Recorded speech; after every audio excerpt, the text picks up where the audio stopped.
Hello everyone, welcome back to my channel your অনশি। ফার্স্টেই sorry বলে নিচ্ছি, আমার ভয়েসটা হয়তো একটু খারাপ লাগতে পারে, কারণ আমার গলা বসে গেছে ঠান্ডা লাগার কারণে। তো যাই হোক, পুরী যাওয়ার আগে কিন্তু আমি নেল এক্সটেনশন করেছিলাম, সেটারই একটা ভিডিও।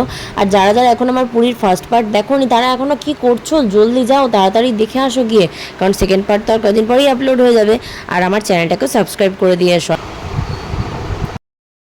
এই নাও দেখো, বলো কেমন লাগছে। ভালো লাগছে? আর এই যে ডান হাতেরটা তো মেহেন্দি পরা, অতটা ভালো বোঝা যাবে না এখন। এইটা দেখো, ডান হাতেরটা দেখো, ভালো লাগছে? বেশি ভালো বলা যাবে না। কেন? তাহলে আবার 2 মাস পরে করতে হ্যাঁ হ্যাঁ হ্যাঁ, সেটাই। ভালো লাগছে সেটাও স্বীকার করা যাবে না, পাগল। তো তার সঙ্গে সঙ্গে আমি হাতে মেহেন্দিও পরেছিলাম। আর আমার নেল এক্সটেনশনের ফাইনাল লুকটা তোমরাও দেখে নাও, দেখে জানিও যে কেমন লাগলো। আর ও কিন্তু আমার ক্লাসমেট, খুব ভালো কাজ করে।